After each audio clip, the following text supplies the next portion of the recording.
Cause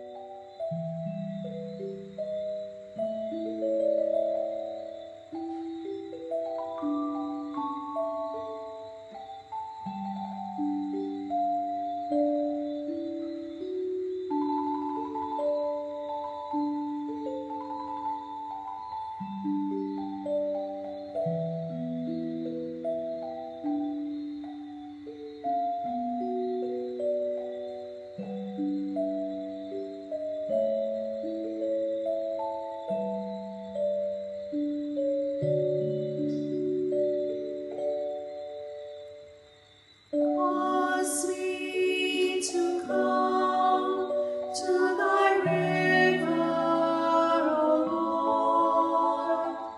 Cause me to come to thy river, O Lord.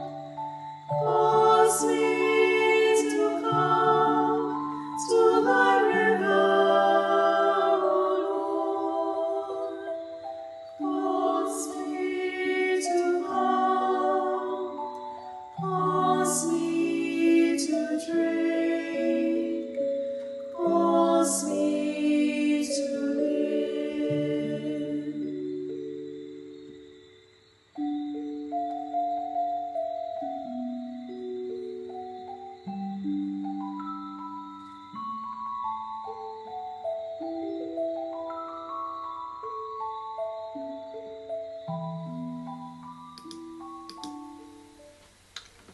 A blessed good morning and welcome to our devotions for Wednesday in Advent 2. This morning as we gather, we take a few moments and just breathe. Breathe and recognize that we are alive.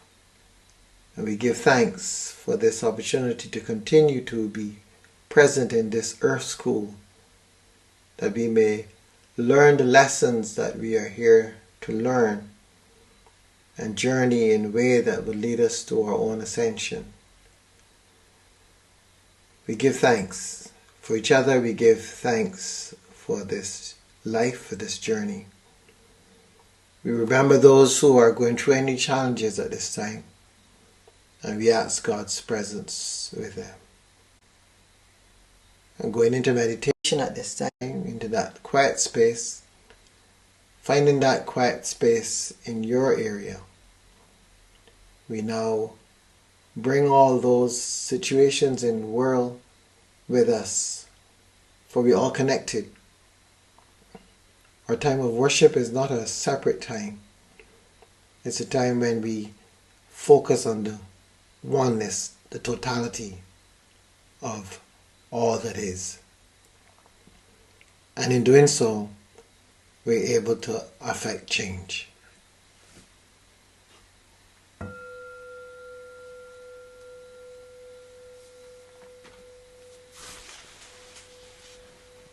We come there now, taking a few deep breaths, coming into our hearts, and allowing ourselves to be here, be present, as we sit in the moment, feeling the presence, becoming more conscious of our inner world,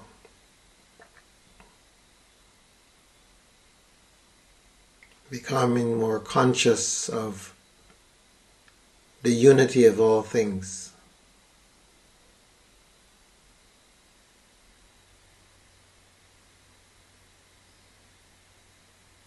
We breathe.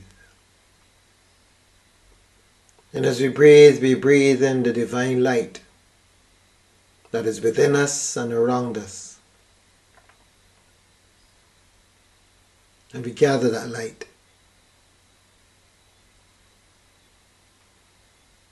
We gather that light that we may be able to use it for healing in our world, for renewing, for cleansing. The pure light of Christ,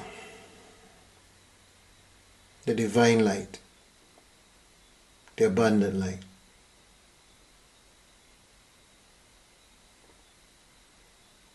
Feel that light's presence in you at this time.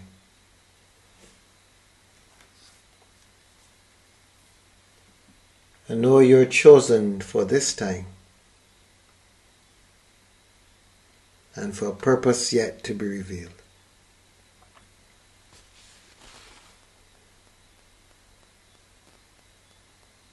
Jesus said to the crowds and to his disciples, "The scribes and Pharisees sit on Moses' seat. Therefore do whatever they teach you and follow it. But do not do as they do, for they do not practice what they teach. They tie up heavy burdens, hard to bear, and lay them on the shoulders of others. But they themselves are unwilling to lift a finger to move them. They do all their deeds to be seen by others. For they make their phylacteries broad and their fringes long. They love to have the place of honor at banquets and the best seats in the synagogues, and to be greeted with respect in the marketplaces, and to have people call them Rabbi. But you are not to be called Rabbi, for you have one teacher, and you are all students. And call no one your father on earth, for you have one Father, the one in heaven. Nor are you to be called instructors, for you have one instructor, the Messiah. The greatest among you will be your servant, for all who exalt themselves will be humble, and all who humble themselves will be exalted."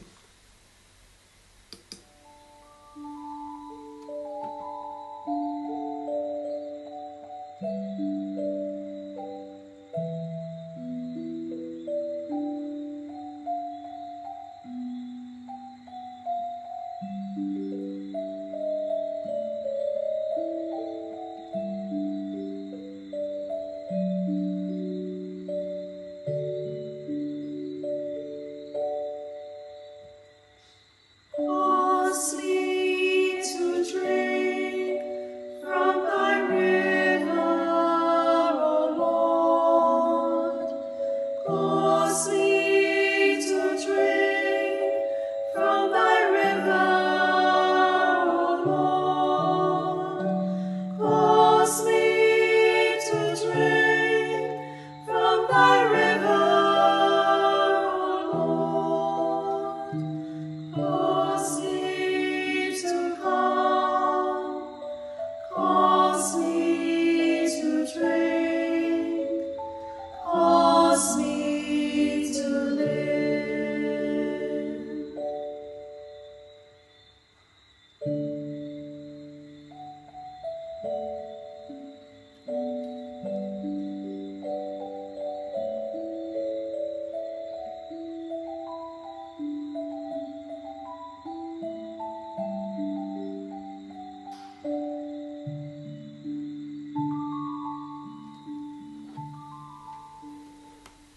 Have you ever considered how easy it is to be distracted? How easy it is to be so caught up in the externals that we miss what is integral, what is essential. Jesus, in the little passage read for this morning, is cautioning those who are willing to listen. He's cautioning them about the dangers that can so easily be attached onto us.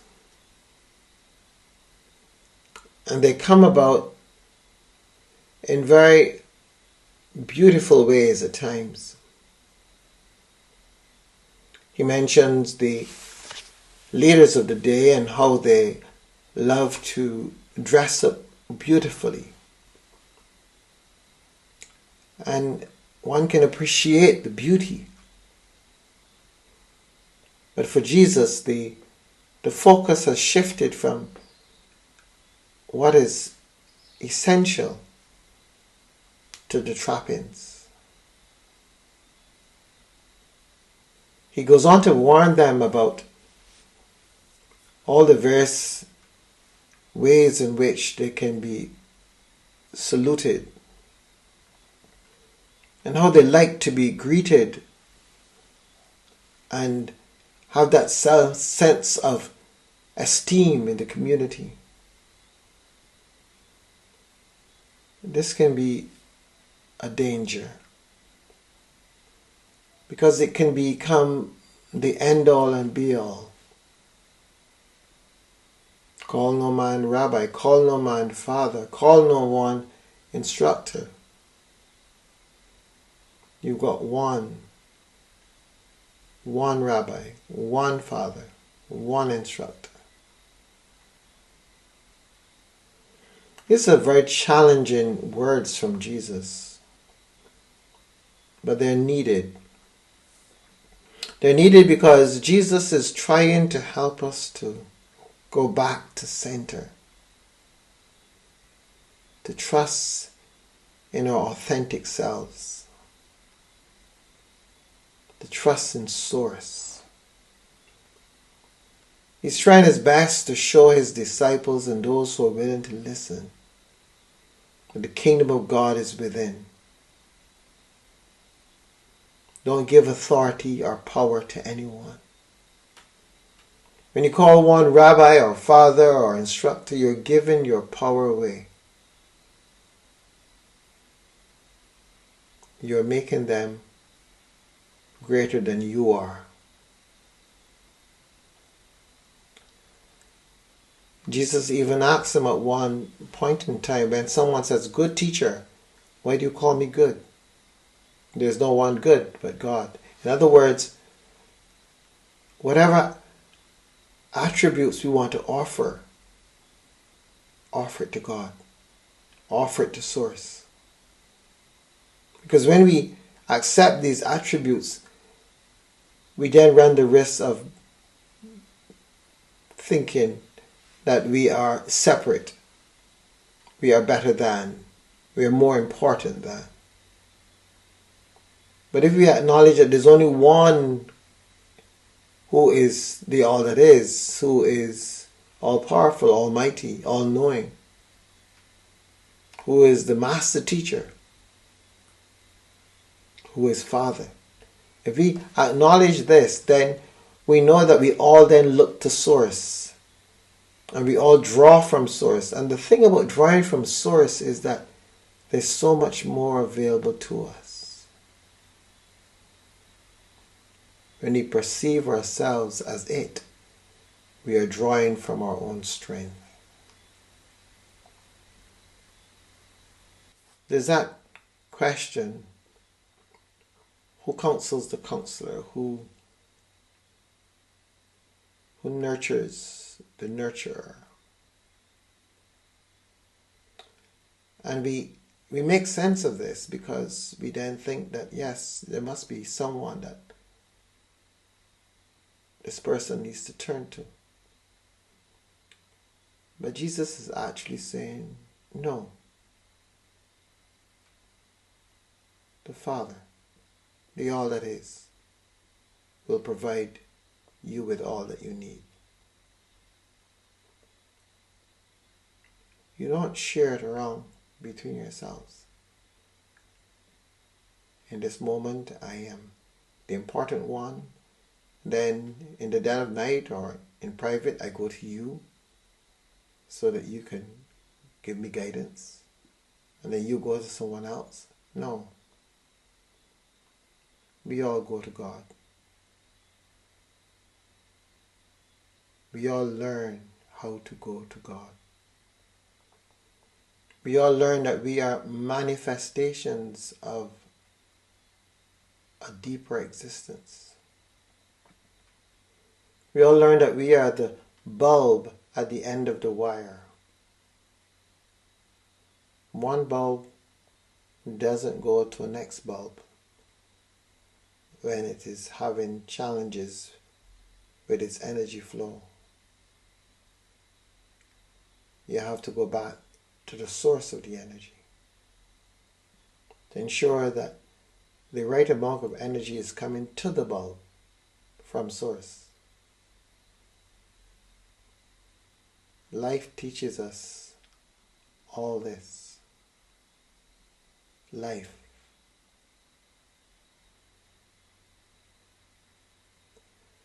Two flowers, one may be brilliant and the other droopy, but the brilliant one can't help the droopy one. The droopy one has to get its nurture from the roots of the plant. Go to God. Practice going to God. Constantly, in everything, go to God. Learn how to be with God. Learn how to reach out. Learn how to understand God. Learn how to journey in God. Because it is there that we find the source. It is there that we find what we need. It is there that we're able to grow. When I can go back to my source, the one who has brought me into this world, and there I most definitely can draw down what I need. So Jesus tells us to beware. Beware of practicing that piety before men. Beware of all the things that we can get lured into. Call no one rabbi, no one father, no one instructor, because you only have got one. There's only one. And rather than learning to go into each other, let's learn how to go to God. Let's practice developing the skill of going to God. For God needs no intermediary.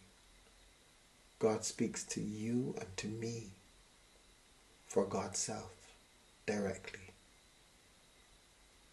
Trust this. Trust this knowing that God is with you. God is fueling you. And God would want to fuel you even more if rather than looking out for help, you look inward and allow